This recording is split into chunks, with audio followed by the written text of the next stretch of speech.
Bien, hermanos, entremos a la palabra del Señor.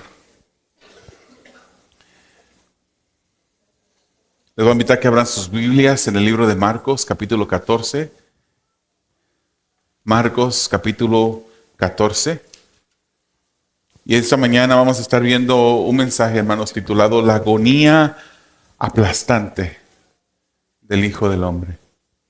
La agonía aplastante del Hijo del Hombre. Vamos a estar viendo este mensaje a través del versículo 32 hasta el 42. Marcos 14, versículos 32 al 42. Hermanos, el bosquejo de esta mañana es así. Del versículo 32 al 34, 32, 33 y 34, vamos a ver esa agonía de muerte que estaba pasando el personaje protagonista de nuestra historia y de la Biblia. Vamos a ver también, hermanos, los versículos 35 y 36, y vamos a ver esa súplica agonizante a la obediencia. Una súplica agonizante a la obediencia. Y vamos a terminar, hermanos, con los versículos 37 al 42. Y vamos a ver una condición triste de tristeza. Pareciera como que está redundante, o no, creo que así se dice la frase, pero es una condición triste de tristeza que vamos a ver en esos versículos 37 al 42. Hermanos, en el mundo ha habido mucho sufrimiento. Y si yo le pidiera a cada uno de ustedes que levante la mano, si usted ha pasado por sufrimiento, por momentos tristes en su vida, usted podría levantar su mano. Usted podría levantar su mano con toda sinceridad, recordarse de esos momentos en los que su ser querido dejó de estar a su lado. Esos momentos, hermanos, cuando seguramente sufrió otros tipos de despedidas o de situaciones difíciles que trajeron gran tristeza y gran sufrimiento a su corazón, en el cual usted sintió una especie de agonía, una especie quizás aún de terror en su vida. Richard Wurmbrand fue un judío durante la Segunda Guerra Mundial, hermanos. Él fue arrestado múltiples veces, golpeado continuamente, torturado. Y no fue torturado, ni golpeado, ni arrestado por ser judío o porque hubiese hecho algo mal que necesitaba un castigo, sino fue castigado por ser pastor y predicar la palabra del Señor. Él fue un pastor cristiano en Rumania y fue un prominente defensor de la libertad religiosa. Él estaba casado con su esposa Sabina y ambos por el evangelio sufrieron muchísimo. Incluso podemos entender por la historia que Sabina sufrió muchos momentos de horror. Muchos momentos en los que muchas veces se le dijo que su esposo había fallecido, que ya se había despedido de este mundo. Y entre otros momentos de horror, ella experimentó ese dolor que se siente cuando sus mismos familiares fueron asesinados en campos de concentración. En total, hermanos, este pastor, Richard Wurmbrand, pasó 25 años en prisión, en donde sufrió mutilaciones, sufrió quemaduras en su cuerpo, sufrió confinamiento en una ocasión en una nevera portátil grande donde lo metieron y lo recluyeron allí por varios tiempos. Los guardias golpeaban las plantas de sus pies y lo golpeaban tan severamente que exponían los huesos de sus pies. Quedaban descubiertos sus huesos y sufrió muchas otras cosas aterradoras. Cuando salía por tiempos de la cárcel, de la prisión, se le amenazaba y se le decía: no vuelvas a predicar el evangelio. Y cuando salía, él volvía a predicar, porque quiso obedecer a quien lo había llamado al ministerio. Ese es un hombre llamado Richard Wurmbrand, que usted podrá leer su historia, podrá escuchar su historia a través de un video de YouTube o en los libros los puede encontrar.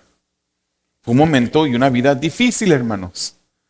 Que yo creo que ninguno de nosotros, es más, puedo decir con una cierta seguridad que ninguno de nosotros hemos pasado lo que pasó Richard Wurmbrand.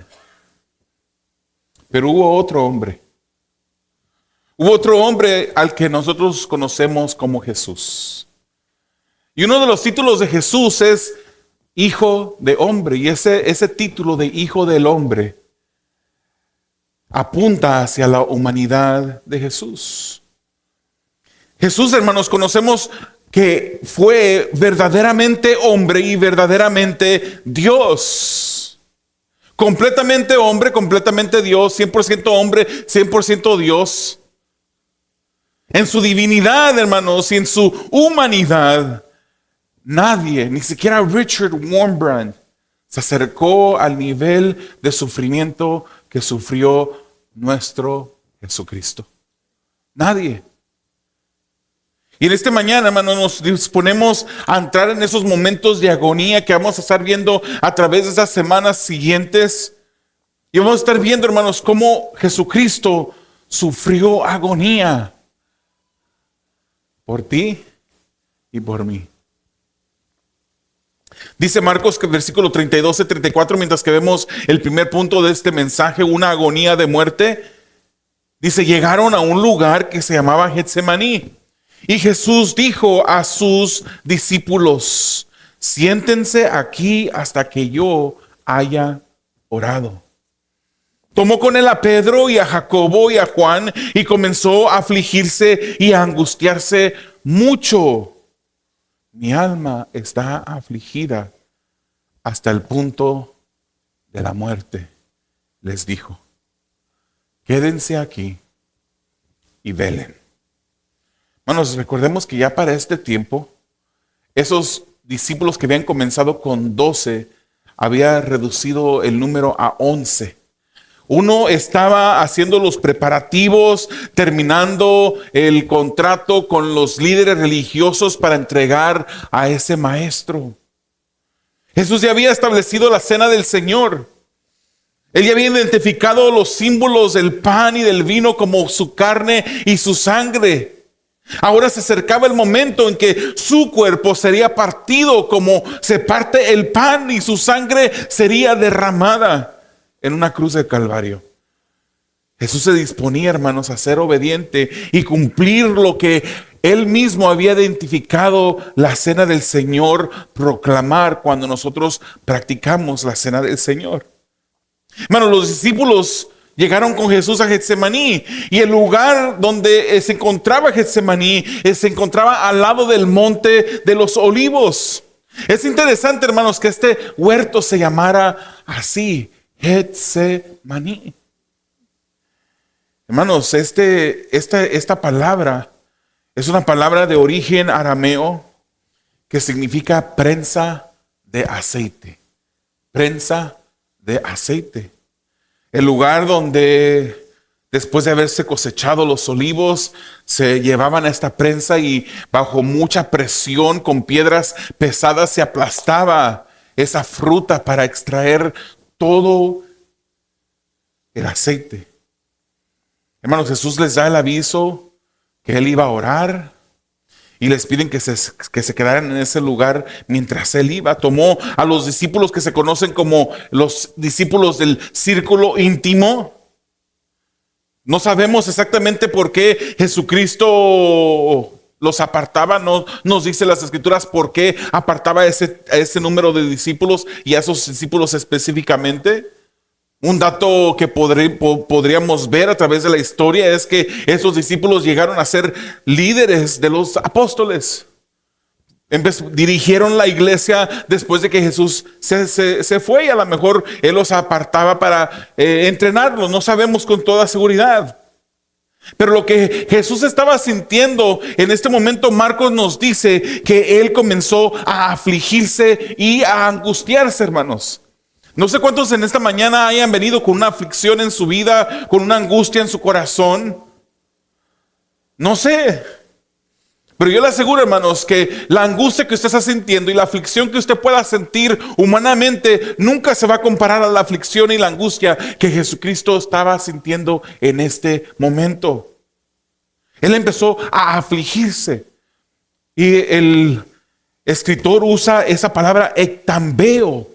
Ectambeo. Y eso es una palabra que significa ser golpeado con terror.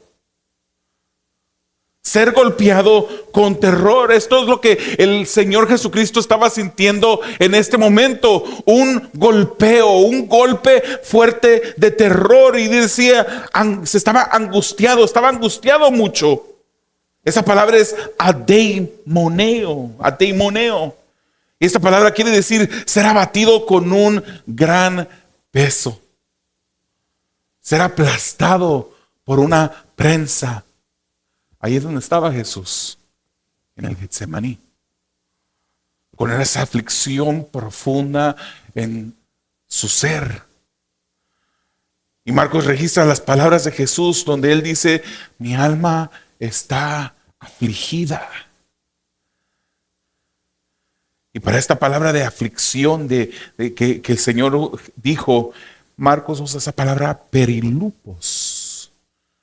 Y esto es un estado de luto profundo. Un estado de intensa tristeza en el corazón del Maestro. Hermanos, la condición de aflicción de Jesús era tal que Él mismo lo dice, estoy afligido, mi alma está afligida hasta el punto de la muerte. Era tal la aflicción que Jesucristo sentía que mis palabras no podrán describir, no le pondrán a hacer honor a lo que el Señor Jesucristo estaba haciendo o sintiendo en ese momento. Él estaba a punto incluso de perder la vida porque estaba con una aflicción hasta el punto de la muerte. Su integridad física, su salud estaban en riesgo en ese momento. Por el nivel de aflicción que sentía en su ser. Hermanos, Jesús, aparte de ser verdaderamente Dios, era verdaderamente hombre. Él vino a este mundo y pasó y tomó forma de siervo. Eso quiere decir que tomó forma de cuerpo humano. Por ahí en el primer siglo hubieron unos que quisieron decir que Jesús solamente había aparecido como espíritu y decían, no es posible que algo que es bueno pueda habitar en un cuerpo que es malo porque la materia física es mala, y empezaron a enseñar que Jesús solamente había sido un espíritu que se había presentado. Pero uno de esos que Jesucristo mismo apartó, después escribe en una de sus cartas, a ese que yo he visto, a ese que yo he oído, al que mis manos han tocado. Jesucristo fue verdaderamente hombre. Él caminó en esta tierra no como un espíritu, sino en un cuerpo humano, como el de usted y como el mío. Un cuerpo que se cansaba, un cuerpo que sentía dolor, un cuerpo que tenía necesidades, que tenía que comer para alimentarse y ganar energía. Él era verdaderamente hombre. Él sabía, hermanos, porque era verdaderamente Dios también, sabía el intenso dolor que él iba a sufrir. Él no ignoraba esta situación a la que él se estaba acercando. Él no ignoraba la situación a la que él había descendido desde el cielo. Había venido para esto mismo. Él ya lo había anunciado. Él ya había descendido del cielo, sabía a qué venía. Hermanos, pero en los momentos que precedían inmediatamente a su muerte, esta realidad cobró angustia, terror, aflicción en la vida de Jesús. Es como esa persona que sabe que en 4 meses se le dio el pronóstico que en 4 meses ha de morir porque el cáncer se va a llevar su vida o va a terminar con ella. O como el familiar de estas personas que saben que solamente hay un tiempo limitado. Lo conocen, saben lo que sucederá, Saben que el curso de esta enfermedad al final resultará en una tristeza profunda de separación, pero en cuanto más se va acercando el tiempo, en cuanto ya esos 4 meses se convierten en 3 y esos 3 meses en 2 y luego en 1, esa realidad va cobrando una profundidad que no había cuando de recién se escuchó la noticia de que en 4 meses perdería la vida esa persona. Jesús sabía que en estos momentos, en momentos como estos, Él debía de hacer una cosa, hermanos. Y este es un ejemplo maravilloso para cada uno de nosotros. Que en el momento de angustia del mismo ser que era verdaderamente Dios, en ese momento de angustia, en ese momento de aflicción, Él nos da el ejemplo de qué hacer. Él no llamó a una persona que pudiera defenderlo, no llamó a un abogado, porque Él sabía la acusación que venía sobre Él. Él no llamó a mandar ángeles que vinieran a defenderlo. Él se arrodilló y oró. Eso es lo que cada uno de nosotros deberíamos de hacer en esos momentos de aflicción. Vemos el ejemplo de aquel que fue verdaderamente Dios, que se arrodilla y clama a su Padre en el cielo. Jesús había llegado a Getsemaní, un lugar que llegó a ser sinónimo de sufrimiento intenso y como una aceituna que se exprimía en un lugar para sacarle hasta la última gota de aceite. Jesús estaba experimentando la presión agonizante al prepararse para hacer la voluntad del Padre. Cuando sabemos como Jesús que en los momentos de angustia, que en los momentos de agonía, cuando las situaciones difíciles de la vida nos aplastan, cuando sentimos terror desgarrador en nuestras almas, ¿cuántos sabemos que la solución es orar? ¿Cuántos sabemos que el Señor nos ha dado esa herramienta para ir a la oración y orar? Hermanos, la oración es como si fuera, es lo más cerquitas que humanamente podría yo describir como a la magia. Algo que hermanos, es una herramienta divina, una herramienta espiritual mucho superior, no comparable ni siquiera a la magia, aunque lo haya hecho hace unos instantes. Es una herramienta que el Señor nos ha dado que nos da alivio. Hermanos, ha habido momentos en mi vida que yo he estado en aflicción y he ido a orar. Y cuando me levanto, ¿sabe qué? El problema sigue ahí. El problema sigue ahí. Pero mi estado de ánimo, mi estado de confianza, mi estado de enfoque en el Señor ha cambiado completamente. La oración es una herramienta poderosa que se nos dio no para guardarla en un estuche, sino para poder ponerla por práctica. Lamentablemente el día de hoy, hermanos, si vemos estadísticas por diferentes grupos que hacen estudios, yo me podría imaginar que aún en esos estudios, cuando les preguntan a los diferentes cristianos cuánto tiempo oran, me imagino que incluso dentro de esos estudios hay personas que exageran el nivel de su oración, el tiempo de su oración. No es la semana que acaba de pasar, pero la semana antepasada, yo pasé, hermanos, una semana muy difícil. Y no crea, no recibí malas noticias. No fue difícil porque me hayan dado una mala noticia. Pasé una semana muy difícil porque yo llegué el domingo con un corazón abatido. Llegué el domingo pasado con un sentimiento de angustia en mi vida. ¿Por qué? Porque aunque oré en esa semana, descuidé mi tiempo. No oré como yo sé que el Señor quiere que ore. Y llegué, hermanos, eso es lo que pasa cuando nosotros nos descuidamos en nuestra oración. Eso es intimidad con Dios, eso es conexión con Dios, eso es gasolina para nuestra alma, la oración.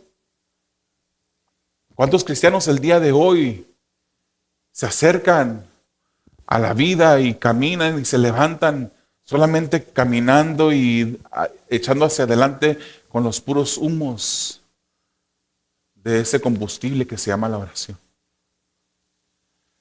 Es una herramienta que debemos nosotros de utilizar.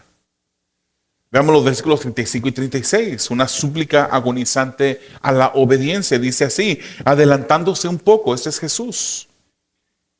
Se postró en tierra y oraba que si fuera posible pasara de él aquella hora. Y decía, Abba, Padre, para ti todas las cosas son posibles. Aparta de mí esta copa, pero no sea lo que yo quiero, sino lo que tú quieres. Hermanos, Jesús nos dice Marcos que se adelanta un poco. Después de haber apartado a Pedro, Juan y Jacobo y haberlos traído con él y haber dejado a los otros 8 discípulos atrás, él apartó a ellos y después a ellos mismos los deja y él se aparta de esos 3. Jesús se postra en tierra y vemos a Jesús, el Hijo de Dios, el Hijo del Hombre, postrarse y suplicar a su Padre. Hermanos, me llama la atención la reverencia con la cual Jesús se acerca al Padre. Él había pasado la eternidad pasada juntamente con Él. Si había alguien que tenía una unión con Él inquebrantable, era Jesús. Si había alguien que tenía una confianza directa y una conexión directa con el Padre, era Jesús. Pero Él se acerca a Jesús con reverencia y le dice, si fuera posible, si fuera posible. Como que le estuviera diciendo al Padre, Padre, si hubiera otra manera en la que tú pudieras traer redención a los hombres, si hubiera otra manera que no necesitara de yo ir a la cruz del Calvario y entregar mi vida por la humanidad. Hermanos, eso no es un momento en la que Él intentó cambiar la voluntad del Padre. Eso no es un momento, hermanos, en la que Él se está arrepintiendo de haber venido y haber tomado forma de siervo. Esto no es un intento de renunciar a la misión a la que Él había sido enviado. Él estaba angustiado. Él estaba afligido, sabiendo lo que le deparaba unas horas más adelante. Estaba afligido hasta el punto de la muerte y pedía al Padre que pudiera pasar de él aquella hora de terror y profundo dolor. Hermanos, la reacción de Jesús acerca de este momento era de esperarse, hermanos. Uno podría decir y pudiera especular y empezar a preguntarse por qué es que el mismo Hijo de Dios le pide al Padre si es posible. Si fuera posible, ¿por qué? Pareciera como que se está arrepintiendo. Pareciera como que Él la está pensando 2 veces o 3 veces ya. Pero era de esperarse, hermanos, que Jesús reaccionara de esta manera. Hermanos, se acercaba a ese punto en el que Dios, el Padre, pondría sobre sus hombros el pecado de toda la humanidad. Sí, Jesucristo era verdaderamente hombre, pero también era verdaderamente Dios. Y el pecado de la humanidad recaería sobre sus hombros. Eso no es algo que un Dios santo mira placenteramente. Esto era algo repugnante. El solamente pensar, Jesucristo, que eso iba a ocurrir. Aparte de eso, hermanos, la ira completa de Dios. La ira completa de Dios que debería de haber caído sobre cada uno de nosotros, caería sobre Él en unas horas. No es de sorprenderse porque Isaías 53, versículo 10 nos dice que le plació al Padre aplastarlo y causarle dolor. Esa era la voluntad del Padre, pero aquí en este momento, aunque sabía Jesucristo que esa era la voluntad del Padre, Él decía, si fuera posible. Oraba al Padre. Comenzaba en este momento, hermanos, a intensificarse de una manera increíble la misión de Jesús. Y le dice, Abba, Padre, es un término de intimidad para con Dios. Abba, Padre. Sé que para ti todas las cosas te son posibles. Para ti no hay nada imposible. Tú eres poderoso para hacer cualquier cosa. Si tú quieres, Padre, ¿me puedes conceder esta petición? Si tú quieres, podrías apartar de mí esta copa. Y es interesante, hermanos, que Jesucristo usara de ese lenguaje. Si fuera posible, aparta de mí esta copa. Y uno se podría preguntar, ¿por qué es que Jesús usa esa imagen de una copa? ¿Habría una copa ahí al lado de él? No. Hermanos, si vemos en las Escrituras, el uso de una copa en muchas partes de las Escrituras significa la ira de Dios. Esas copas contienen la ira de Dios. Podemos ver ejemplos en Salmo 75, versículo 8. Podemos ver otro ejemplo en Jeremías 25, versículos 15 al 17. Y muchos otros ejemplos.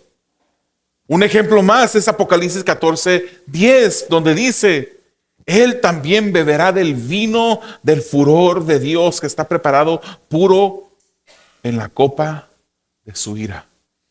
Estaba a unos momentos Jesucristo de sentir la ira completa de un Dios que es santo. Santo.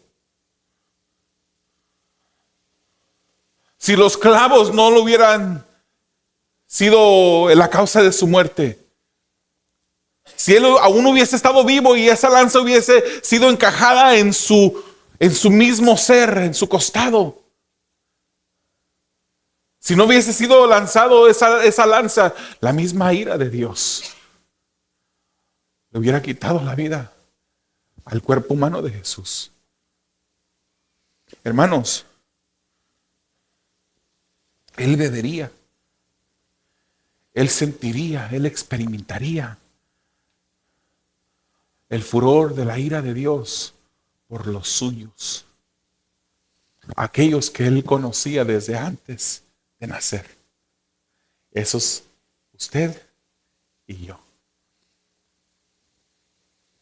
No podremos entender, hermanos, por mucha elocuencia, que no yo, pues yo no tengo elocuencia, pero que cualquier orador o elocuente pudiera pensar y analizar palabra tras palabra, no podríamos explicar y hacerle justicia a lo que Jesucristo estaba pasando en este momento.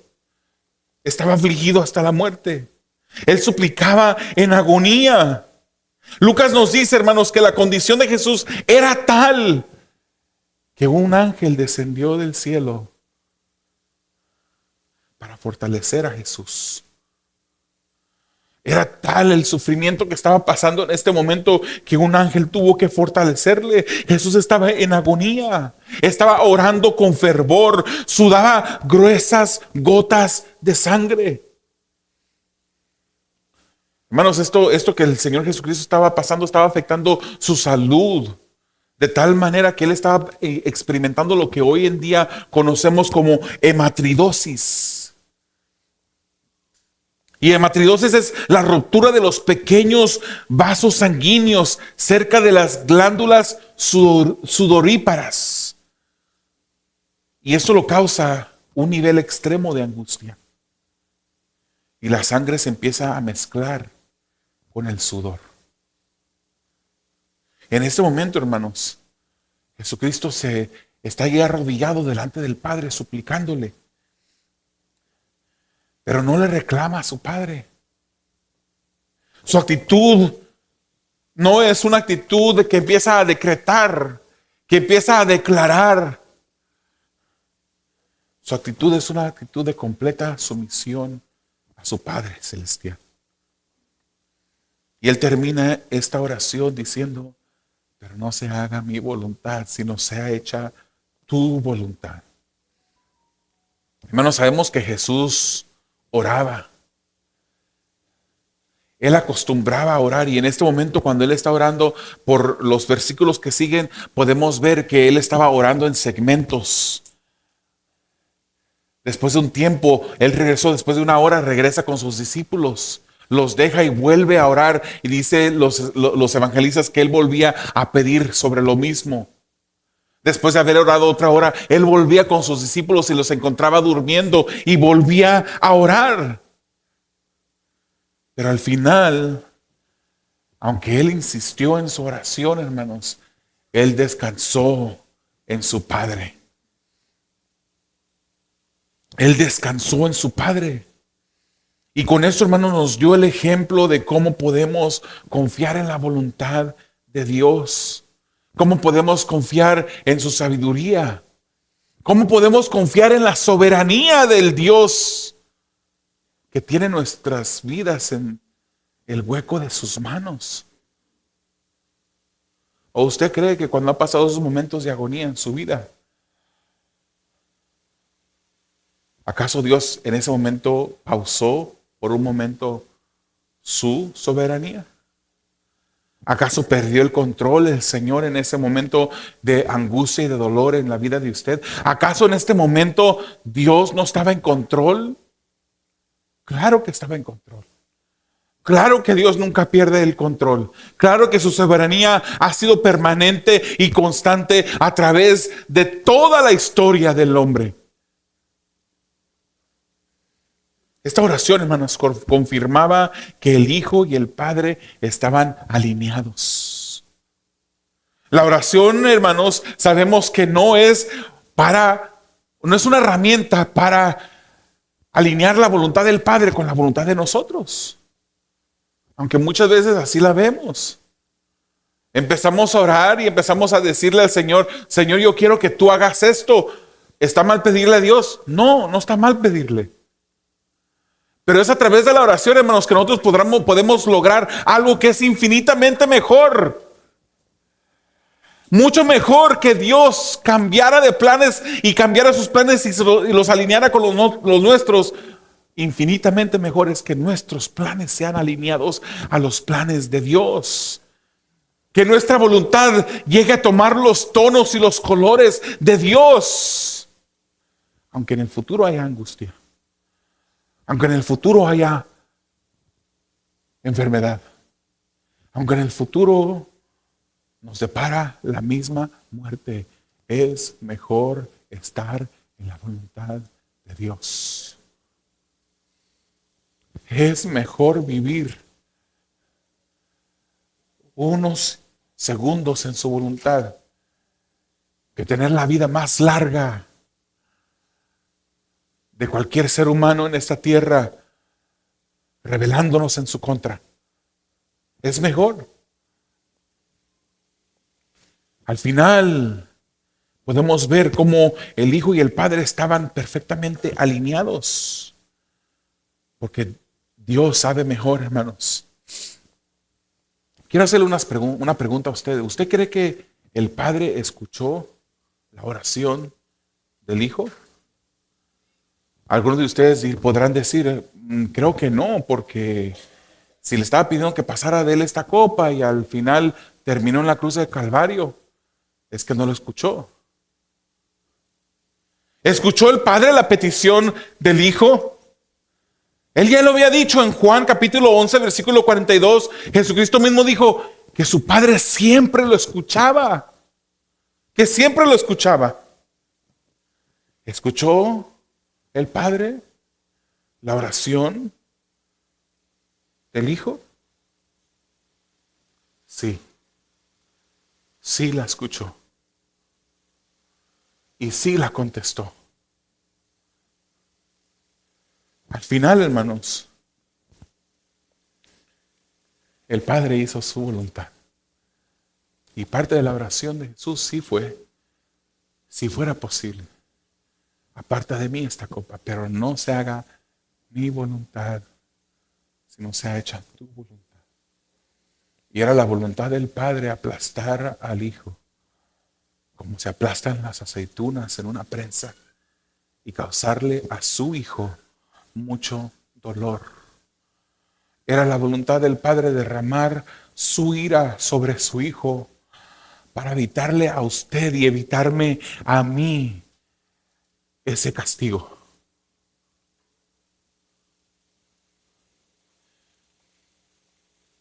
Hebreos 5, 7 al 9 nos dice: Cristo en los días de su carne, habiendo ofrecido oraciones y súplicas con gran clamor y lágrimas al que lo podía librar de la muerte, fue oído. Fue oído. Dios, el Padre, lo escuchó. Fue oído a causa de su temor reverente. Aunque era hijo, aprendió obediencia por lo que padeció, y habiendo sido hecho perfecto, vino a ser fuente de eterna salvación para todos los que le obedecen. ¿Cuántos hay aquí en esta mañana que obedecen a Jesús? ¿Cuántos hay aquí en esta mañana que en verdad luchan, se esfuerzan por entregar su obediencia a Dios? Todo pecado, absolutamente todo pecado es idolatría en el hombre. Todo pecado, hermanos, cuando cometemos pecados en nuestras vidas, en nuestro caminar, son decisiones que nosotros hacemos. Por ahí hay veces que le han llamado al pecado errores, pero no son errores, serán horrores, pero no son errores. Un error es que yo vaya saliendo y me tropiece y me caiga. El pecado, hermanos, no es un error. Hay intencionalidad en el corazón del hombre cuando decide poner su voluntad antes que la voluntad del Padre y cometer ese pecado. Pero Él vino a ser fuente de salvación, fuente de eterna salvación para todos los que le obedecen. Hermanos, sabemos que no hay ninguno aquí en este lugar ni en todo el planeta Tierra que pueda decir que obedecen a Dios perfectamente. No hay. Solamente hubo uno y ese se llamó Jesucristo. Pero nosotros, hermanos, debe haber una intencionalidad, un esfuerzo. Incluso podría decir, debería de haber una agonía en nuestras vidas por obedecer a Dios, por esforzarnos en seguir su voluntad. Él en los días de su carne ofreció oraciones y súplicas y fue oído por su Padre. Al final el Padre lo libró de la muerte cuando lo resucitó. Aprendió obediencia, dice estos versículos de Hebreos. El Hijo aprendió obediencia, no porque era desobediente y aprendió a ser obediente, no. Sino que comprendió una manera más profunda de obediencia, porque hizo la voluntad de su Padre hasta la muerte. Hermanos, qué hermosa confianza muestra Jesús hacia el Padre. Así deberíamos nosotros de esforzarnos, hermanos. Claro que nunca podremos igualarnos a Dios, a Jesucristo. Pero esa es nuestra meta. Ese es el punto al cual debemos de esforzarnos. Ese es el punto al cual debemos de luchar, hermanos. Hacer la voluntad de Dios sin importar la agonía que podamos pasar. Siempre eso será mejor. Nuestra voluntad debe alinearse con la voluntad de Dios. No importa la agonía, no importa la tristeza, no importa el dolor que podamos pasar. Si el Señor quiere que nosotros pasemos por agonía, amén. ¿Cuántos dicen amén? Si el Señor quiere que nosotros pasemos por tristeza, amén. Si el Señor quiere que nosotros pasemos por aflicción, amén. Hermanos, porque juntamente con esa voluntad de Dios, Él nos dará las fuerzas para seguir y salir hacia adelante. Él ha prometido estar con nosotros. No importa lo que pasemos. Qué hermosa imagen de un Salvador agonizando por obedecer a su Padre.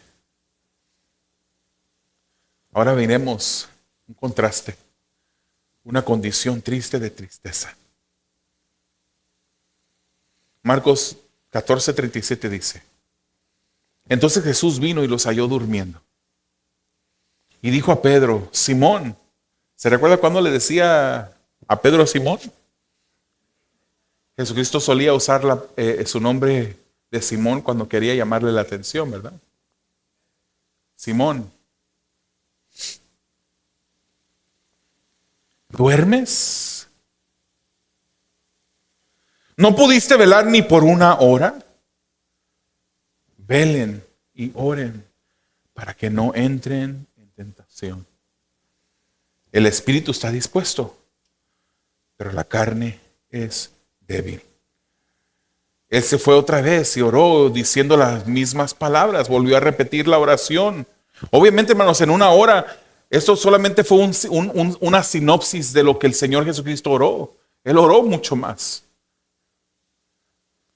Pero Él fue y regresó y oró las mismas palabras, versículo 40.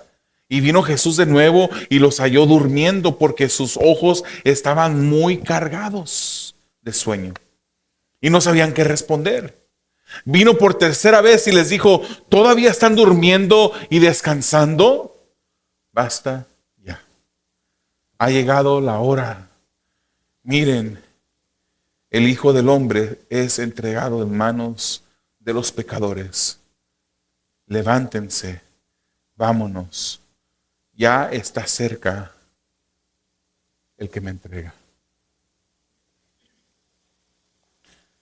Hermanos, recordemos la historia antes de esto. Jesucristo, después de la cena del Señor, de establecer la cena del Señor, le dice a los discípulos, Él estaba preparando a los discípulos, estaba advirtiendo a los discípulos: Satanás los ha pedido para zarandearlos como a trigo. Y por los evangelistas nos damos cuenta que no fue solamente a Pedro, aunque se dirige a Pedro, había pedido Satanás a todos los discípulos para zarandearlos como a trigo. La prueba se avecinaba. Ellos debían prepararse, ellos debían de velar y orar. Hermanos, aún a pesar de la increíble aflicción que estaba pasando Jesús, qué hermoso ver que Él tomaba una pausa de la oración con su Padre e iba con sus discípulos a animarlos a que oraran. Jesús ya había rogado para que la fe de sus discípulos fuese fortalecida. Así fue como le dijo: Satanás te ha pedido para zarandearte como a trigo, pero yo he rogado al Padre para que tu fe sea fortalecida, para que no falle. Hermanos, pero ellos tenían que velar también. Tenemos ahorita, hermanos, al sumo sacerdote en el cielo que intercede por cada uno de nosotros constantemente. Y Él nos guarda en perpetua salvación. Ay, Dios mío, es que las señales en las Escrituras son tan claras. Son tan evidentes que nuestra salvación es una salvación segura, que cuando el Señor nos ha salvado, Él no nos va a quitar la salvación. Tantas áreas de la Escritura que nos enseñan eso, y todavía hay unos que osan decir que la salvación se puede perder. Todavía hay algunos que por no saber qué decir dice: pues no se puede perder, pero la puedes abandonar.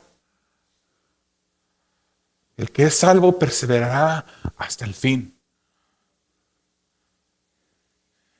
Él nos salva continuamente. Él está intercediendo por nosotros en el cielo a cada instante, pero Él también nos manda a velar y a orar. No podemos decir, ya, Jesús está ya orando por mí, intercediendo por mí. Es suficiente. ¿Qué puedo decir yo? ¿Qué podría orar que Dios, que Jesucristo mismo no esté ya efectuando en mi vida a través de su oración? Él nos manda a nosotros a velar y a orar, hermanos. El cuidado de Jesús, hermanos, por sus discípulos fue impulsado por amor. Creo que también Jesús deseaba, hermanos, que ellos pudieran ver su fragilidad como la fragilidad que tenemos cada uno de nosotros. ¿Se recuerda lo que Pedro había dicho y después del que Simón el vocero había dicho eso? Dice las escrituras que todos los discípulos repetían lo mismo que decía Pedro. ¿Qué fue lo que dijo? Si fuese necesario, yo no te voy a negar. Te podrán negar otros, pero yo no. Si fuese necesario perder mi libertad y caer en prisión por ti, lo haré. Si fuese necesario llegar hasta la muerte, yo moriría antes que negarte a ti. Pero no pueden orar ni siquiera una hora. Y uno diría, pues, estaban casados. El Señor los llamó a velar. No era un general del ejército llamándolos a velar, que mantuvieran despiertos, aunque eso formaba parte del plan también de la orden del Señor, estar despiertos. No estaban velando para que cuidaran del ejército que iba a venir, de los soldados que iban a llegar en un momento a arrestarlo. No, Jesucristo quería que ellos se prepararan velando y orando para que no cayeran en tentación. Lucas nos dice, hermanos, en el pasaje paralelo, aunque Marcos no lo menciona, Marcos solamente dice que estaban cansados y por eso se durmieron. Lucas nos dice que se durmieron por causa de tristeza. ¿Ha escuchado alguna vez a alguna persona que está pasando por una tristeza profunda y decide tomar y embriagarse hasta tal punto porque quiere olvidar las penas? Yo no soy experto en canciones, pero sé que por ahí hay alguna canción que dirá eso, que querían ahogar las penas, algo así. La gente toma, se embriaga porque quiere olvidar esas penas. Hay otras personas que en el momento de la angustia, en el momento de la aflicción, de la situación difícil, en lugar de orar, deciden dormirse. Porque dicen, quiero olvidar la situación difícil por unos instantes. Y en verdad, hermanos, cuando nos dormimos, se nos olvidan las cosas, ¿verdad?, que están pasando. Pero ¿qué pasa después, hermanos? Después, no ustedes, ¿verdad?, pero los que se embriagan, vuelven a ser sobrios y el problema sigue ahí. Esa medicina del alcohol no sirve. El antídoto para aliviar un poquito la memoria y la angustia durmiendo tampoco sirve. El Señor quiere que nosotros velemos y oremos. Esa es la herramienta que el Señor nos ha dejado a nosotros para que nosotros podamos mantenernos firmes, hermanos. La Biblia no nos manda a dormir. No nos manda a embriagarnos. Dice Hebreos 12:2, puestos los ojos en Jesús. Estar velando con tus ojos puestos en Jesús, el autor y consumador de la fe, quien por el gozo puesto delante de él soportó la cruz, despreciando la vergüenza, y se ha sentado a la diestra del trono de Dios. Entonces, hermanos, porque él soportó, podemos mirarlo a él. Podemos confiar en él. Podemos estar atentos a él. ¿Por qué, hermanos? Porque hacer la voluntad de Dios, sin importar la agonía que vamos a pasar, siempre será mejor.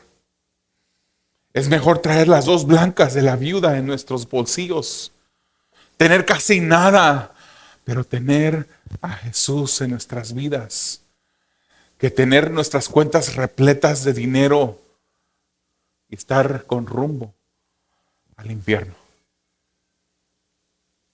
Nuestra voluntad, hermanos, debe de siempre estar alineada a la voluntad de Dios. Por eso nosotros no declaramos ni decretamos, tomamos el ejemplo de Jesucristo. No se haga nuestra voluntad. Hermanos, nosotros fallamos en nuestros designios, en nuestros propósitos, en nuestras intenciones. En nuestras intenciones siempre está involucrado el pecado. En nuestros planes siempre está involucrado el pecado. Es por eso que es bueno decir, no se haga nuestra voluntad, oh Dios, sino sea hecha tu voluntad. Y no solamente decirla de lengua para afuera, sino también esforzarnos por hacer la voluntad de Dios. Jesús estuvo dispuesto a sufrir la agonía para nuestra salvación, hermanos. Fíjese lo que dice 2 Corintios, capítulo 5, versículo 21.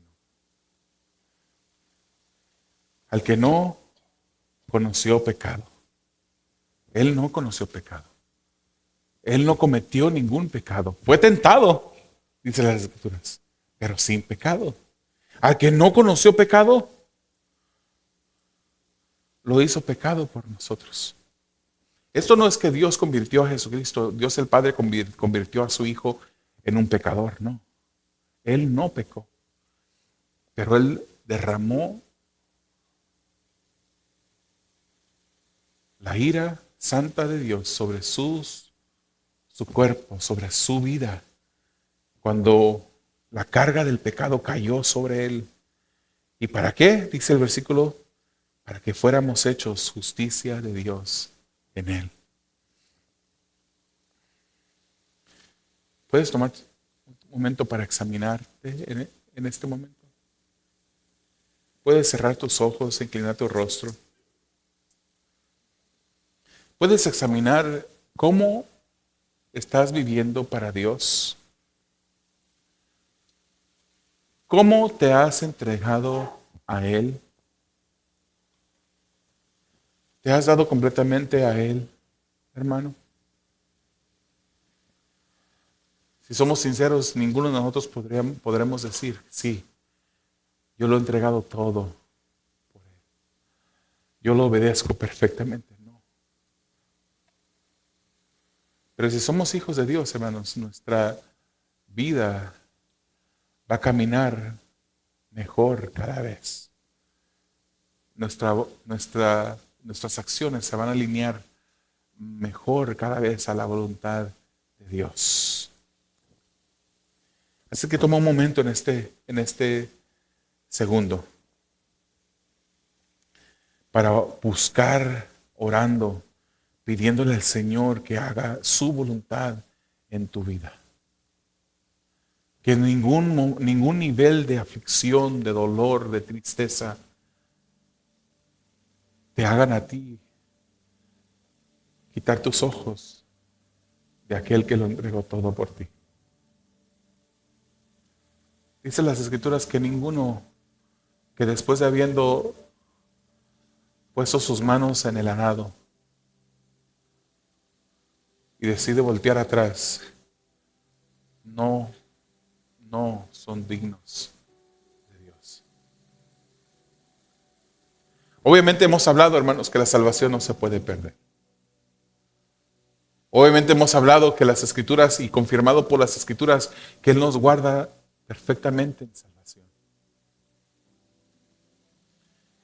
Y obviamente tenemos que entender que aquellos que parecieron como que pusieron sus manos en el arado y luego lo quitaron y volvieron atrás, nunca fueron de los elegidos. Nunca fueron de los llamados. ¿Será la persona que está a tu lado, será una persona salva? ¿Qué importa? ¿Se irán a salvar las personas a las cuales hemos ido a predicar? Sí importa. Pero lo que más importa es, ¿eres tú? ¿Eres tú parte del redil de Jesús? ¿Eres tú de aquellos que el Señor un día futuro dirán, entra, buen siervo fiel? En lo poco has sido fiel, en lo mucho te pondré, entra en el gozo de tu Señor. ¿Eres tú de ellos? Yo no lo sé. Pero tú debes de saberlo. Y si hay duda en tu corazón, clama a Dios en este momento. Querido hermano, pasaremos por pruebas. Pasaremos por dificultad. Pero quiero dejarte con este versículo, o estos versículos, de ese mismo Pedro, que un día le dijo a Dios, a Jesucristo, jamás te voy a negar. De ese mismo Pedro que un día le dijo, si es necesario ir a prisión o ir hasta la tumba, lo haré, pero no te negaré. Y luego vemos un tiempo atrás que lo que Jesucristo dijo se cumplió antes de que el gallo cante. Me habrás negado 3 veces, Pedro. Ese mismo Pedro, hermanos, pasó por aflicción después. Y esa aflicción purificó su fe. Nosotros pasaremos por aflicción. Ahorita estamos viviendo vidas maravillosas, sin opresión, sin persecución fuerte en nuestras vidas. Pero llegará el momento en que sufriremos persecución.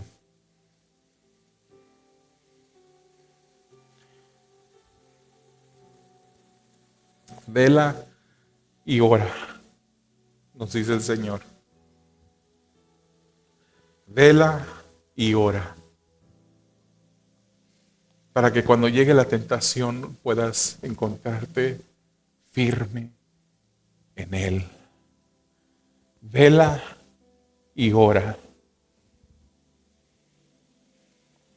Pedro escribe en su carta, humíllense bajo la poderosa mano de Dios, para que Él los exalte a su debido tiempo, echando toda su ansiedad sobre Él. Toda tu ansiedad échala sobre Él. Toda aflicción, todo temor, todo terror, toda angustia, échala sobre Él, porque Él tiene cuidado de ustedes. Sean de espíritu sobrio, estén alerta. Su adversario, el diablo, anda al acecho como león rugiente, buscando a quien devorar. Pero resístanlo, firmes en la fe, sabiendo que las mismas experiencias de sufrimiento se van cumpliendo en sus hermanos en todo el mundo. Y después de que hayan sufrido un poco de tiempo, el Dios de toda gracia, que los llamó a su gloria eterna en Cristo, Él mismo los perfeccionará, afirmará, fortalecerá y establecerá. A Él sea el dominio por los siglos de los siglos. Amén. Gracias te damos por tus promesas, Señor. Gracias te damos porque tú eres fiel, Señor, y cumples tus propósitos en nuestras vidas. Ayúdanos, Señor, a echar toda aflicción, toda angustia sobre ti. Ayúdanos a no olvidar que tú cuidas de nosotros. Ayúdanos a no olvidar que la tentación viene, que el tiempo de persecución viene. Ayúdanos a no olvidar, a estar velando y orando para que no caigamos, para que no seamos enredados en la tentación. Nos debemos a ti, Señor. Te damos gracias por todo lo que tú has hecho en nuestras vidas. A ti la gloria, a ti la honra.